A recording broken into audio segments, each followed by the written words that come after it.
And paano, yun nga, nag-start ng mabago yung mindset mo, na pwedeng matupad yung pangarap mo. Ano naman yung ginawa mo para mabago yung takbo ng buhay mo? Alam mo, unang-una, ang nakita ko kasi, since yung mga kapatid ko, lahat sila hindi nakatapos ng pag-aaral. Why? Kasi maaga sila nag-asawa. Correct. At age of 16, isa 14, isa 18. So, sabi ko, ay, tapos ganito yung nagiging buhay nila dahil nga 10 years yung age gap namin nung sinundan ko eh. Kako, this time, kailangan mabago. Maputol ba yung bandage na yun sa family? Unang-una yung mag-asawa ng maaga o kaya mag-asawa ka na hindi ka nakatapos ng pag-aaral. So, talagang nagsikap ako para makatapos ng pag-aaral.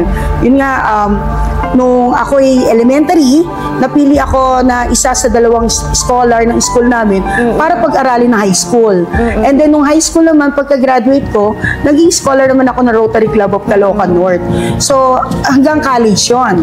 So, doon, unti-unti, nararamdaman ko na yung pagbabago ng buhay namin. Kasi nga, unang-una, may magpapaaral sa'yo. Even allowance, meron pang binibigay. Kaya lang, syempre, kapag may mga project na, doon na kailangang gumawa ako ng paraan.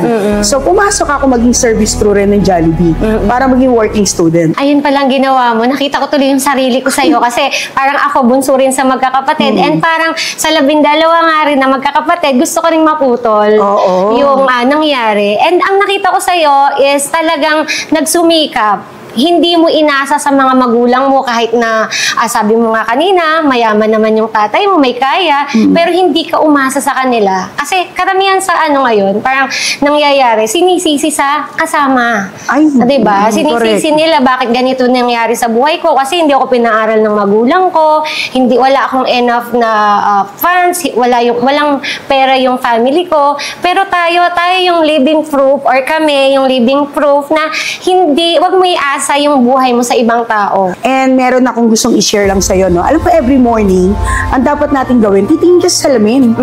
Pag tumingin ka sa salamin, di ba nakikita mo, uy, ang ganda-ganda naman nito. Purihin mo lahat ng gusto mong sabihin sarili mo, sabihin mo sa harap ng salamin. You are so beautiful, you are sexy, you are rich, you are healthy. Kapag sinabi mo yung mga bagay na yung sarili mo, di ba, matutuwa ka. So, dahil matutuwa ka, yung buong mangyayari sa isang maghapon, masaya na. Pero unlike yung pagising mo pa lang sa umaga, pangit na kagad, problema kagad, hindi ka man lang nagpasalamat kay God na nagising ka dahil panibagong blessing yon, wala, maghapon talaga. Hindi na magiging maganda yung araw mo.